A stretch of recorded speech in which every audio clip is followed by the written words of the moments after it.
Phone number দিয়ে যে কারোর পরিচয় বের করুন, তার ফেসবুক, তার হোয়াটসঅ্যাপ, তার ছবি সহ আপনার চোখের সামনে চলে আসবে। অনেক কিছু পরিবর্তন হয়েছে। আপনি প্লে স্টোরে গিয়ে আইকন অ্যাপটা ইনস্টল দিবেন, অনেক কিছু পরিবর্তন হয়েছে। আপনি এরপরে কন্টিনিউতে ক্লিক করবেন। ক্লিক করার পরে আপনার এখানে যত ধরনের যেখানে আইকনটা টিক মার্ক দিয়ে সেট অ্যাজ ডিফল্টে ক্লিক করে দিবেন। এরপর হচ্ছে আপনি যত ধরনের পারমিশন আছে অ্যালাউ করে দেন, অ্যালাউ করে দেন, অ্যালাউ করে দেন। এরপরে আপনি আইকনটা এখানে টিক মার্ক দিয়ে অ্যালাউ করে দেন। এরপরে আপনি ব্যাকে চলে আসেন। ব্যাকে চলে আসার পরে আপনি জাস্ট অপেক্ষা করেন, আবারও আইকনে টিক মার্ক দিয়ে এখানে আপনি সেট অ্যাজ ডিফল্টে ক্লিক করে দেন। বাস কাজ শেষ। এখানে আপনি আপনার ফোন নাম্বারটা দেন, ফোন নাম্বারটা দিয়ে কন্টিনিউতে ক্লিক করেন। আপনার ফোন নাম্বার দিয়ে কন্টিনিউতে ক্লিক করবেন। এরপর আপনি আবারও কন্টিনিউতে ক্লিক করবেন। এরপর হচ্ছে আপনার নাম চলে আসবে, কিংবা আপনি নাম বক্সে বসাবেন, বসায় দিস ইজ মিতে ক্লিক করবেন। এখন মোটামুটি কাজ শেষ। একটু অপেক্ষা করেন, দেখেন, জাস্ট খেলা দেখেন।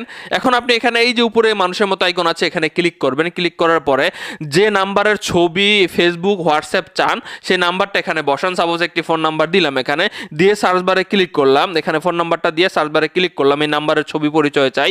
দেখেন এটা কিন্তু আমার ফোন নাম্বার ছিল, আমার ছবি চলে এসেছে, আমার ফেসবুক অ্যাকাউন্ট চলে এসেছে, আমার হোয়াটসঅ্যাপ অ্যাকাউন্ট চলে এসেছে। এটা আপনার ফোনে থাকা উচিত। কোনো প্রতারক যদি আপনার ফোন দেয়, অটোমেটিক আপনার ফোনের সামনে প্রতারক লেখা চলে আসবে। আপনি আগে থেকে অনেক কিছু বুঝে যাবেন। শেয়ার দিয়ে রেখে দিন ভিডিওটি, যখন প্রয়োজন হবে দেখে নেবেন, অন্যজনের উপকারে আসবে।